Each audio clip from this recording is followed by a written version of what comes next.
Come on, you Spurs. That's what we want. That's what we want. A bit more of that. A bit more of that. The plucky lily whites. Tommy Franks. Tommy Franks, plucky lily whites. Do it again. Bournemouth, a bit of a blip. We can blame that on the international break. It's not our fault. It's nothing to do with Thomas Frank, nothing to do with the players. It's just quite simply scientific fact that Tottenham don't win before international breaks. But we've bounced back. We've gone to West Ham's backyards, smashed them about the place, and here we are sitting joint top of the table. Absolutely lovely, Tottenham Hotspur. Absolutely lovely. I'm just, I'm feeling pretty good about Spurs so far this season. It has to be said. Has to be said. Thomas Frank came out before this game, didn't he? And he took it on the chin. He said straight up, I made some mistakes in that last game against Bournemouth. It was a terrible game. It hasn't gotten any better since I've rewatched it, but I've learned from that, and I'm going to be applying some of the learnings to the future games. Whether or not that's the case today, I don't know, because West Ham pretty dogged defensively in the first half. They managed to sort of clog up play a lot, didn't they? They didn't allow us to play through them with ease in the first half. I think naturally as a consequence, obviously, of Souček going off, but I think they'd already started to tire towards the end of the first half, that we managed to begin picking them apart. Xavi Simons, we saw some flashes of his brilliance, his kind of creative abilities coming to the fore. Not quite there. Obviously it's his first game in the Premier League, but a decent performance. Few lovely deliveries from corners as well. I saw a couple of fans moaning about his ability from corners before the game, but whatever, corners are, unless you're Arsenal, people aren't very good at corners nowadays anyway. Lovely performance. Lovely. Just, you know what? A lovely, and it sounds mad to say of a game that we won 4-0. I was going to say 3-0, but we won that game 4-0. And I will get onto this VAR decision, dash refereeing decision. But for a game that we won 3-0, 4-0, it was kind of no thrills. It was just a very solid performance from Tottenham. Everybody doing the basics very well. Everybody doing their job extremely well. Very disciplined positionally, very disciplined in possession. I thought Bergvall got man of the match from Sky. I thought Romero was phenomenal today. I really did. And I don't, I'm often one to sort of dig him out or be quite critical of him. But I think he was particularly exceptional today.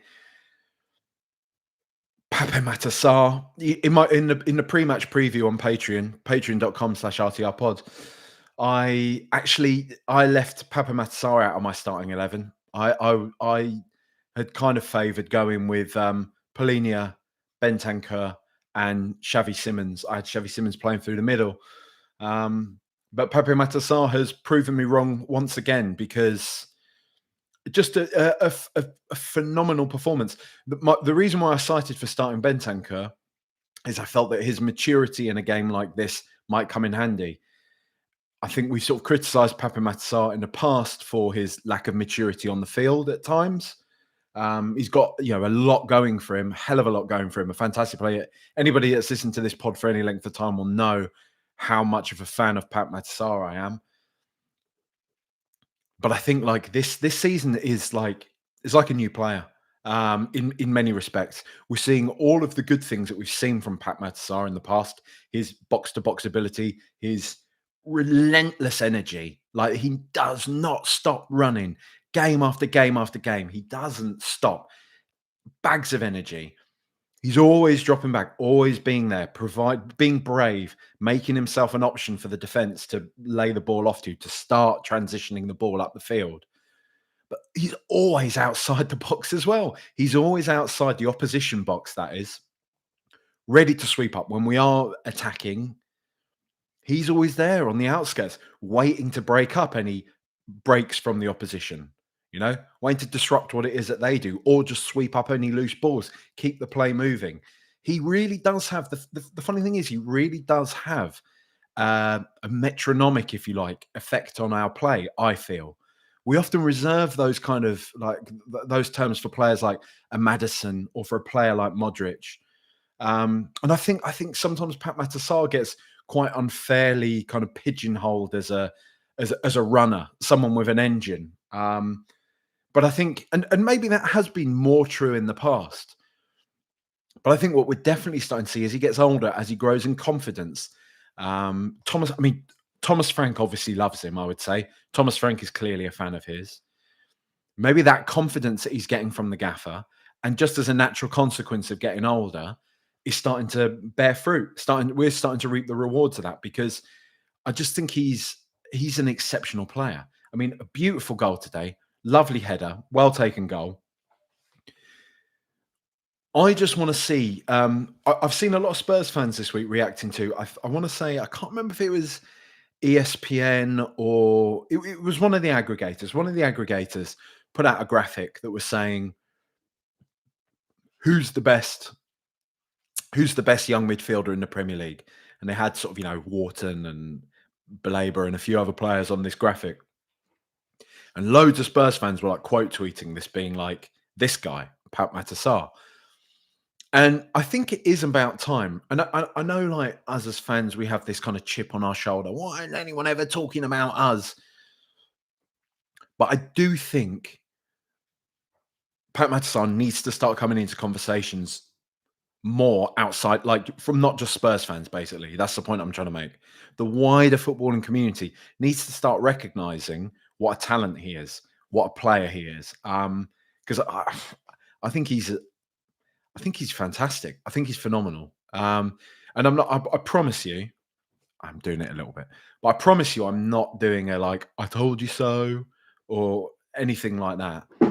But how many years I've been going on about this lad now, and how just the promise that not just I've seen in him, that lots of people have seen in him. Obviously, a succession of managers who have all decided to continue using him when they, take over at Tottenham Hotspur Football Club. Um, I think he's a brilliant player. I think he's a brilliant, wonderful player. Super young, growing in confidence, bags of ability. It's only going to get better from here, man. It's only going to get, well, I mean, fingers crossed. But, I choose to be positive about this, and I think it's only going to get better from here. And I think we've got a hell of a player on our hands there. And he's kind of like a player that's been staring us all in the face. I think part of it is that it's hard to, we are kind of, and I get it. We're kind of in an age now where football, like tactical breakdowns, tactical discussions around football, are very prominent, right? And I think what that leads to as a natural consequence is that we look for every single player to have a really, really specific role within things. And I think with Pape Matar, it's quite hard. Like, is he like a number 8? Or is he an unconventional number 8? Is he more of like an old school box to box midfielder? What happened, right? What happened to just saying he's well good? He's a well good midfielder. And do you know what? To be a good team, you need to have well good players, right? That's what he is. What position? What stats does? What were Pape Matar's stats like today, Jack? Well good. That's what they were. What was his function within the team? Being well good. He's a lovely player. He's a lovely talent. As is Lucas Bergvall, another player who I definitely didn't have in my starting 11, and I didn't really see in many other people's sort of starting 11s ahead of this game. There've been some, again, like there's sort of the knee jerk kind of, does Thomas Frank not like Lucas Bergvall? Have they had a falling out? Does he? Oh, he doesn't fancy him, does he? I mean, the guy's been in charge for a few weeks. Like, he's just getting to know all the players and that, isn't he? But Lucas Bergvall today was absolutely fantastic. I don't know if you saw, there was a really, really, really lovely video, really good video. Tom Tonks, who is that lad who played for, oh God, this is really rude of me. The conference team we played last year that we ended up beating 3-0 in extra time. but it took us to extra time, and they nearly got us right at the very end. And Tom Tonks was their player with the super long throw in. Tamworth, thank you, Ross J. Tamworth. Tom Tonks was the player with the super long throw. Anyway, he appeared on a podcast this week, and they were asking him about the Spurs game, and he was just being brutally honest about it, which is interesting to see. He was sort of saying, you tell yourself as a player, I reckon I could have a go in the Premier League. I reckon I could do it. And then he said after playing Spurs, he was like, nah, not a chance. And he was just obviously talking about the fact that, obviously, like, we've been hearing a lot about this for the lad. I nearly said Fritzl. I genuinely nearly said, I couldn't think of his name. I'm not saying it to be funny like that. That's what I was going to say. That's why I'm sort of laughing to myself. The lad, is it Worst? No, it's a sausage, isn't it? The lad that Liverpool have signed, right? And everyone was saying, he hasn't adapted to the Premier League, and he took the very mature step of coming out and being like, it's not the physicality of the Premier League, it's just the speed of it. I just need to get my fitness up a bit, and I'll be much better. And Tom Tonks was basically saying, like, not a chance I'll be able to play in the Premier League. And the thing is, I think some additionally interesting context behind this is, I reckon most conference national players, so most players who play in a conference national, are still obscene footballers. I reckon your average sort of, even your average Sunday league player would struggle playing conference national level. Like, it's semi-professional. I think it's veering towards being a professional league nowadays, near enough, because of the money in the game and what have you. But I think it's still technically semi-professional. And I think for a player like at any level, what's that? The fourth level out of however much the pyramid is, sitting there and reflecting and saying, like, all of the Spurs players were just strong, fast. And any single, my meandering point is leading to, he said of Lucas Bergvall, that kid is going to be a star. That kid, he was 18 years old when he played us, and he was just quick, strong, like giving us all a game. And it is mental. Like, after because Lucas Bergvall's goal today was ridiculous, ridiculous. The technique alone to track the ball, right, to run, keep your eyes on it, run into that space, and the technique to pull off that header, because he definitely meant that. He definitely meant that. Absolutely audacious, beautiful goal, and lost my train of thought. God, that doesn't happen often. The point I was trying to drive, yes, 19 years old, right? When they said that after he scored, they said he's still only 19. You think, God, forget that, man. Like, I forget that. You forget. Like, this is a kid that, again, with all due respect, has just come out of the Swedish leagues and is now playing Premier League football pretty much week in, week out for the most part. Even if he's not playing the full 90 all the time. And he doesn't look out of place at all. And more than that, it's not just that he doesn't look out of place. He looks really good. He looks brilliant. Again, he's a player that is, I wouldn't say we have a strict kind of idea of what he is positionally.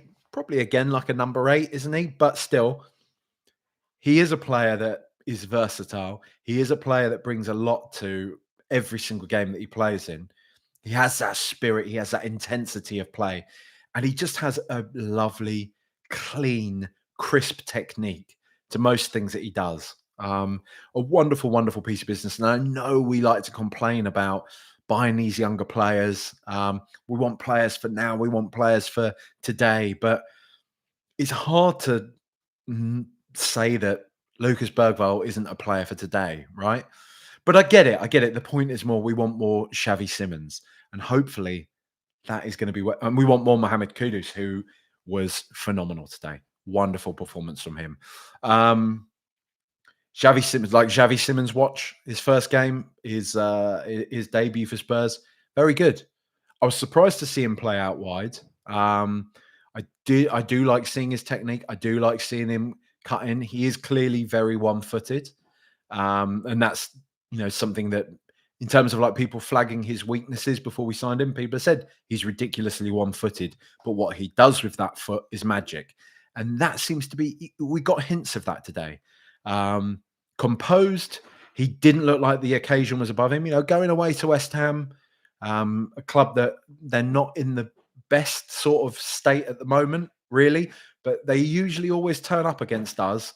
Our record against them away from home has been pretty disgusting for the past few years. It's our first win there since 2019. The Dele Alli running the show game, Mourinho's first game in charge.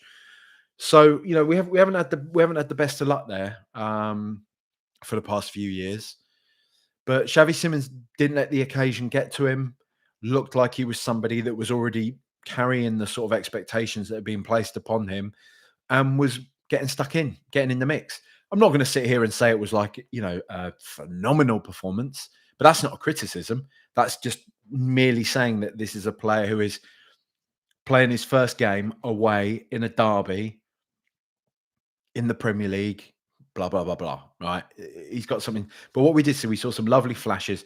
It was nice when he cut inside. He kept putting those lovely, lovely looping, quick kind of looped crosses into the far post that nobody seemed to be able to get on the end of. But I don't think that was his fault. I think the deliveries were more often than not really nice. There was one where Kudus got so close to getting on the end of it.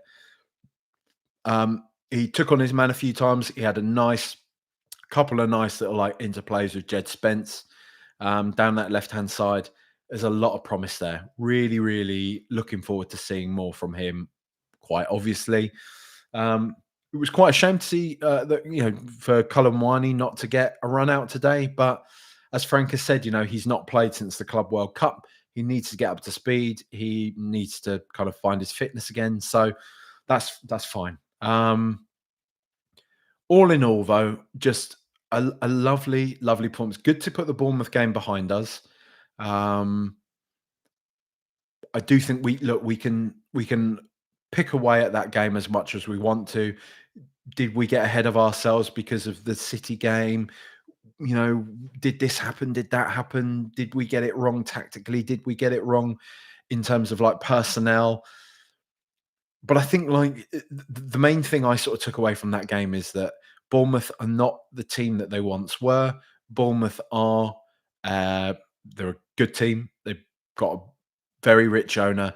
There's been a lot of money put into that team, into assembling that team, and they've got a really good manager who is 2 years now into his project, if you like. I think they just had our number on the day. Really, I think they had our number. They maybe took us by surprise a bit. Maybe we were slightly arrogant. I don't know. That's all just a projection. That's like our minds filling the gaps as to trying to make sense of how that could happen, how Spurs could lose at home to Bournemouth. But I think more often than not, the truth is staring you straight in the face. Bournemouth were just better than us on the day, and it showed. But we have put that one behind us. West Ham, conversely, just had a great result away at Nottingham Forest, before the international break. Maybe they turned a corner. But they hadn't. We put them back in their box, back in their smelly, disgusting little box. And it was a lovely, lovely performance.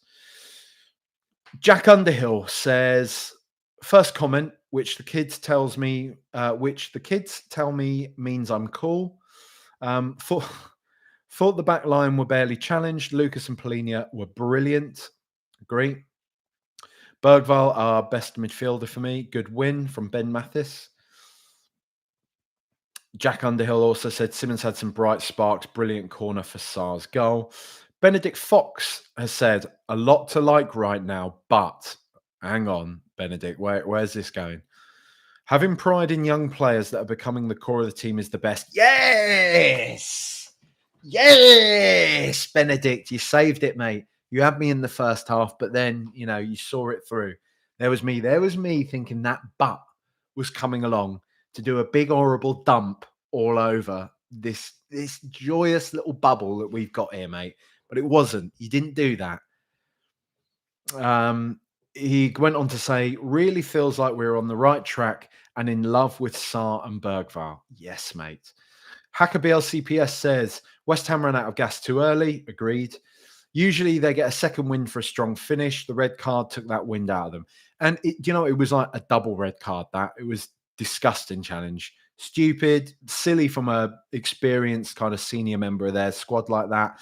You need to count on those type of players in these sort of games, and he let them down, didn't he? But oh well. Unlucky. Thomas Cowie says, first win away at West Ham since 2019. Yep. Let's have Stamford Bridge and the Death Star next. Coys. Yes, please, mate. Ross J says, take away his set pieces. How average is Ward Prowse? Mate, well, I was just happy he didn't score against us. There's always that bit of me when I see him in the starting lineup for the opposition where I think, I'm going to end this afternoon by seeing that Pratt wheeling away, doing his golf club celebration thing once again. And it's what it is, isn't it? John Benfield says, is it wrong? I'm more angry about the Bournemouth game now. I mean, it's not wrong, mate. I'm not here to tell you if you're right or wrong. But what I am here to say is get over it, mate. Really? Love you, lad, but come on. I'm saying that in a matey sense. I'm not whatever. John does go on to say, what a win, though. Team is looking good. We need to see a 9 playing, though.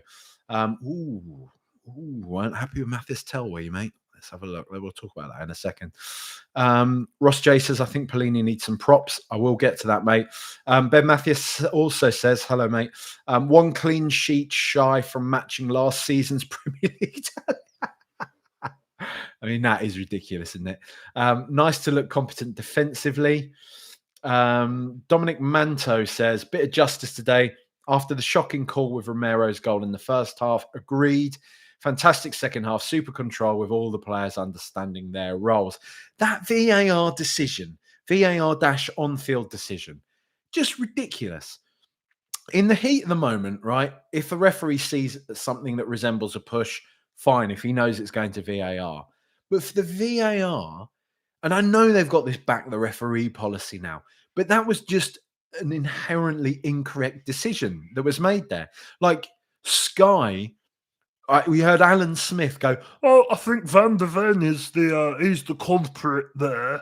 You hear that drawl, that boring Gooner drawl that we get every single time we play on a Sky Sports, talking about how Van der Ven's the culprit, as they're literally showing 10,000 frames a second slow-mo of Van der Ven in the box with, I can't remember who it was, one of the Fernandez or something, wasn't it? West Ham player, literally around his back, like on his back, like a sort of koala baby, as their goalkeeper shoves him at the same time.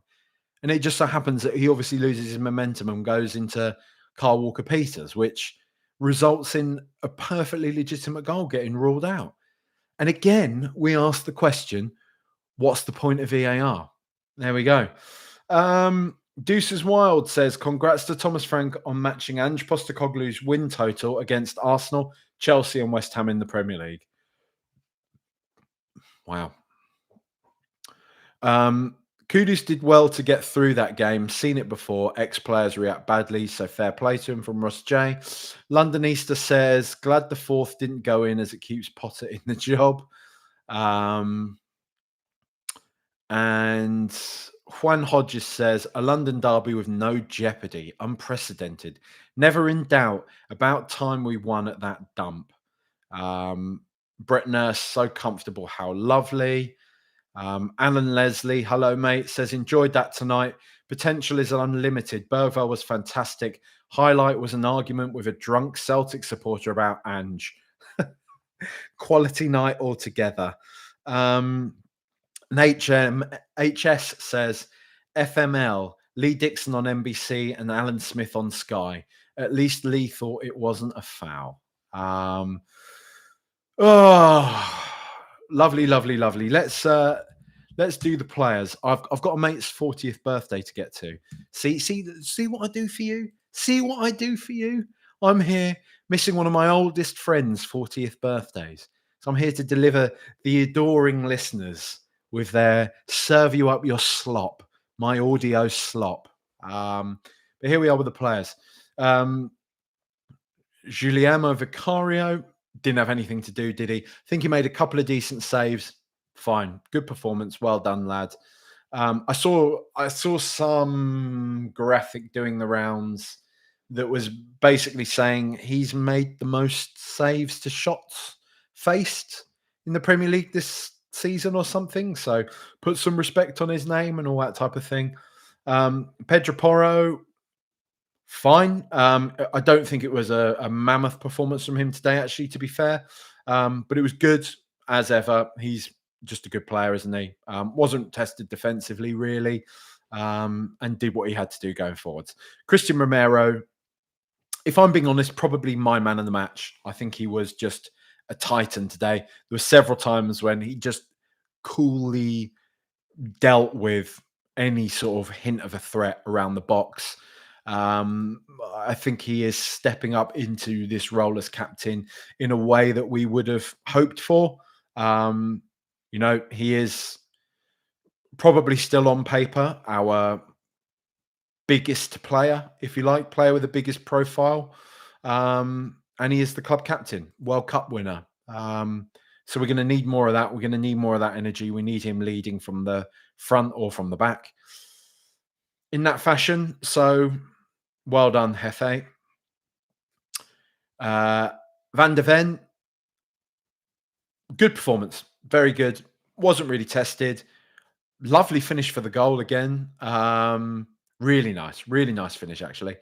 Apparently, there's an interview with him that the Premier League did this week. I've still not watched it. It's supposed to be very good. So check that out if you haven't seen it. Jed Spence, he's just a lovely player, isn't he? Buoyant, I would imagine, off the back of getting his first England call up. Lovely little, if we're talking about sort of media around players, lovely little video of his sisters sort of, congratulating him on his England cap and him getting a bit sort of choked up about it. He's a wonderful player. He's a tenacious player. It's really tough because Destiny Adoggy is a brilliant player. And it's not really tough. It's a lovely problem to have. It's a delightful problem to have lots of really good players who are all sort of banging down the door to play for Tottenham Hotspur. But Jed Spence is lovely. I thought he was linking up with Xavi Simons quite nicely as they got into the swing of things. Lovely performance from him, and he's just such a good player. There's lots of those kind of like centrist dad platitudes about him at the moment, aren't there? This is what perseverance and blah blah blah gets you, which is true. I know I'm just being a bit of a cynical kind of knob about it, but also just like, yeah, he's a good player. He's class, and just kind of is what it is. I know people are just trying to give him his flowers and all that, but also like he's really good. So let's just focus on that bit now. Pape Matar, I literally spent about 10 minutes talking about him. I love him. Well taken goal. Star boy. I will never doubt you again. First name on the team sheet. Wonderful player. Wonderful player. Huge future. Xiao Now, look, I've got to say this, right? I find it a real shame. That Xiao has already become, in what is a positive start to the season for Tottenham, good transfer window, why we've allowed him to become a culture war, like the center of a culture war at Tottenham. I don't really get like why that's happening. Like why we are, do you know what I mean? Why we're having to sort of be stuck in this thing of like people pecking at each other. Oh, you'd start him, I wouldn't, this and that. The main thing is, right, we can say that it's a squad game, right? It's an overused cliche, but still, it's a squad game, right? So the lad maybe shouldn't be starting every single game, but I think to deny that he has got that he is of any use at all to us, and I think I do believe this. I think there's an over exaggeration to his lack of technical ability. I see people like really ragging on his passing, really ragging on his like technical ability as a footballer. And I think it is wildly overstated. I really do. Like He's a talented footballer. And today, his presence really allowed us to just control the midfield and thus control the game. You had Bergvall and Sarr buzzing around him as he just did all the grunt work, really, and then just laid the ball off to either of those two to do their thing. He's definitely got a very useful purpose within this team, and he isn't just some clogger. I'm just not buying it, right? I'm not buying it. So I mean, can we all just take a step back now? We've had a miserable few years watching Spurs, barring obviously the cup win. Can we just take a step back now and just give players a bit of time to breathe? Like let's just see how things unfold. Let's not just jump to the snap decisions. No, let's not just have the confirmation bias. Let's not go big with our opinions and say this is what's going to happen with this player. And then when you see any tiny little thing that confirms that bit of your bias, jumping on it and be like, see, he did this thing I told you all, useless, not worth a place in the team, blah blah blah. If you're the sort of person that likes this play, it's just boring, isn't it? Aren't we all bored of that? Like, good player, good acquisition. We've got him on loan, means we've got no obligation to buy, but we have an option. So if he continues playing well for us, I dare say we'll exercise that option. If not, we won't. So do you know what I mean? We're doing all right. We've had a good start to the season. So, and he's been quite central to that. So let's just wait and see. Lucas Bergvall, a player I've spoken about a lot already. Fantastic, lovely goal, beautifully taken goal. Well done, lad. Mohamed Kudus, I so thought he was going to score right at the very end of the game. I so thought, you know what I mean? He was so close to it, so close to it. Brilliant save from the West Ham keeper. But a lovely performance under pressure, a lot of boos, all that type of thing. I think even they got kind of bored of the pantomime of it towards the end of the game. I think the main thing I would say about Mohamed Kudus is I cannot believe we got him for as cheap as we did. What a signing! What a player! Just so fast. His technique is brilliant. The way he reads the game is brilliant. His ability to take on players, to drive at them, to go round them, to just be a constant threat, a constant danger, doesn't let defenders sleep, doesn't let them rest for a second. Just a wonderful, wonderful player. Brilliant player. Xavi Simons, spoken about him a bit. Great debut. Lovely to see him in the team. Really looking forward to seeing more from him. Mathis Tell, I thought he was fine today. Like, it was a surprise to see him start up top. I thought he would have played out on the left, but if he was to play, but it's good. I think that's Frank trying to build his spirits, give him a bit of confidence because he has been dropped from the Champions League squad. Obviously, let's just get behind him. 20-year-old lad, like, scored some wonderful goals for France under 21s during the week, so he has got ability. He is our player. Let's back him. Let's get behind him. I like his attitude. I like his energy. And I think he's a good player. So let's stick with that. Big Kevin Danso didn't really have enough time to do anything, but was solid enough when he came on. See also Destiny Adogi, was doing what Destiny does. Richarlison didn't really impact the game at all when he came on, did he? But good to see him kind of, he's travelled a long way, hasn't he, over the international break, so he wasn't expected to start. Brennan Johnson didn't really do anything. Wilson Odeber, couple of flashes of of his ability there when he came on, played down the left. I like him as a player. I do think he's decent, and I think we're probably going to see a lot more of him this season. So it's going to be interesting to see where we go on Tuesday for the Champions League game. That's what I'll say. I wouldn't be overly surprised to see pretty much the same starting lineup. No, actually, yeah, I'd be very surprised to see that, actually. I think we'll see Richarlison start up top. I reckon he was probably rested today, so we'll see Tell obviously drop out. Richarlison come in there. I think Simmons will stay out on the left. And I reckon Bergvall will probably drop out and we'll bring Bentancur back in. So it'll be Sarr, Palhinha, Bentancur against Villarreal. Doggy might start over Spence. But we'll see. It's going to be interesting. But yeah, Champions League game coming up.